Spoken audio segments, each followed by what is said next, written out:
Elon dropped Grok 4.5, Opus level but cheaper and faster. China's Minimax is preparing a 2.7 trillion parameter model.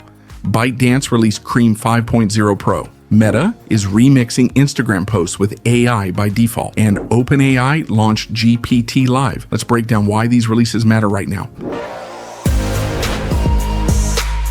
Let's start with Grok 4.5 because this is the release designed to land right in the middle of the frontier model race. SpaceX AI released Grok 4.5, its first big model release since going public. They're calling it a workhorse model built for coding, app building, office work, research, and routine knowledge work. But the biggest selling point is not raw intelligence, it's efficiency. Grok 4.5 has twice greater token efficiency than competing models. That matters because token cost is becoming one of the biggest real-world problems in AI. A cheaper and faster model can be more useful than a marginally better one on a leaderboard. The pricing is aggressive, $2 per million input tokens and $6 per million output tokens, cheaper than Opus 4.7 at $5 and $25 and comparable to Llama on output. Elon posted that Grok 4.5 received strong feedback from beta customers, calling it Opus class but faster, more token efficient, and lower cost. His assessment is that Grok 4.5 is roughly comparable to Opus 4.7 but much faster. The pitch isn't being number one in every benchmark, it's being strong enough, fast enough, and cheap enough to be competitive in actual usage. OpenAI is preparing to release GPT 5.6, so SpaceX is clearly positioning Grok 4.5 into the same conversation as OpenAI's next major model and Anthropic's Opus line. But while the US companies are fighting over speed, cost, and frontier performance, China is pushing in a completely different direction: giant open weight models. Reuters reported that Minimax is working on a language model with 2.7 trillion parameters, possibly the largest open weight model in the world, potentially released in Q3. Why go this big? The push toward trillion parameter systems is driven by demand for autonomous AI that can do complex reasoning and multi-step operations without constant human guidance. This threshold is important for building systems that can handle longer horizon decision-making. Normal chatbots are good at short-form tasks, but when you ask them to run independent workflows with many steps, maintain context, and make decisions over time, the limitations become visible. This is where massive models help. The key engineering trick is mixture of experts. MOE models divide the system into specialized subnetwork, and only a small fraction activates per query. That allows developers to build massive models with specialized knowledge while keeping speed and cost reasonable. Miniax has become a serious player, founded in 2021 and raising $614 million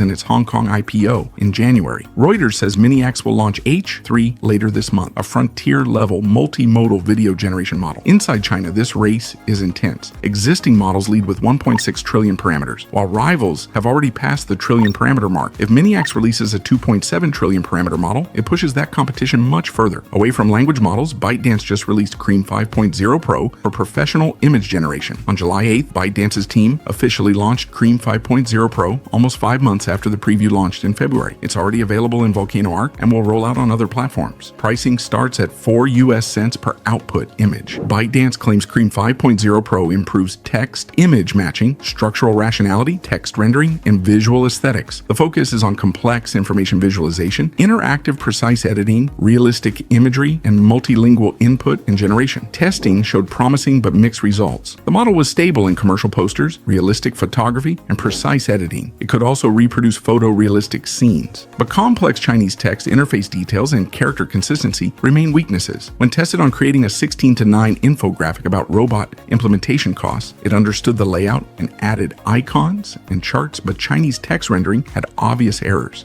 Commercial posters worked much better. It handled titles, subtitles, dates, and discount rules cleanly without obvious text problems. But e-commerce UI was weaker, lacking visual impact and real product authenticity. Precise editing seems much stronger. When asked to replace a chair with dark green velvet while keeping perspective and lighting unchanged, it did the job cleanly. So the model understands layout and structure well, but dense text rendering is still risky. Then there's Meta. Meta's new Muse image model lets people generate AI images using public Instagram posts by tagging another person's account. If your Instagram is public, your posts, reels, and profile picture may now be reused and modified by other people's AI creations unless you manually turn the feature off. Public accounts are opted in by default. From Meta's perspective, this is a huge distribution play. Muse image becomes part of Instagram itself, competing directly with tools from OpenAI, Google, Midjourney, and Adobe. But it also brings back the same criticism Meta has faced for years: user content being reused for AI by default, with users forced to opt out instead of opting in. It's a privacy question that goes beyond just technology. Finally, OpenAI OpenAI is changing ChatGPT voice with GPT Live. OpenAI introduced GPT Live on July 8th as a new generation of voice models meant to replace the current ChatGPT voice experience. The goal is to make voice feel less like turn-taking with the machine and more like natural conversation. GPT Live can listen and speak at the same time, use small acknowledgement phrases like and got it, and decide multiple times per second whether to speak, keep listening, pause, interrupt, or use a tool. That's important because real conversations are messy. People pause, interrupt, and change direction while talking. OpenAI says GPT Live is its smartest voice model so far, using its latest frontier model for web search, deep reasoning, and complex work. It can continue talking while working on a task, then give the result when finished. It also supports live translation and rich visual cards for weather, stocks, and sports. GPT Live 1 is the default for Plus and Pro users, while GPT Live 1 Mini is default for free users. The limitation is that GPT Live doesn't yet support voice with video or screen sharing in ChatGPT, although OpenAI says that's coming soon. And that next step is probably where this becomes much more serious. Once voice, reasoning, video, and screen sharing are all connected, ChatGPT starts feeling less like an app and more like an AI assistant that can actually stay with you while you work. That's the real shift happening across all of these releases right now. The AI is moving from tool to environment. Whether it's cheaper models, massive models, image generation, social platforms, or voice interfaces, they're all pushing toward the same thing: AI that doesn't feel like you're using a product, but like you're working with something alive.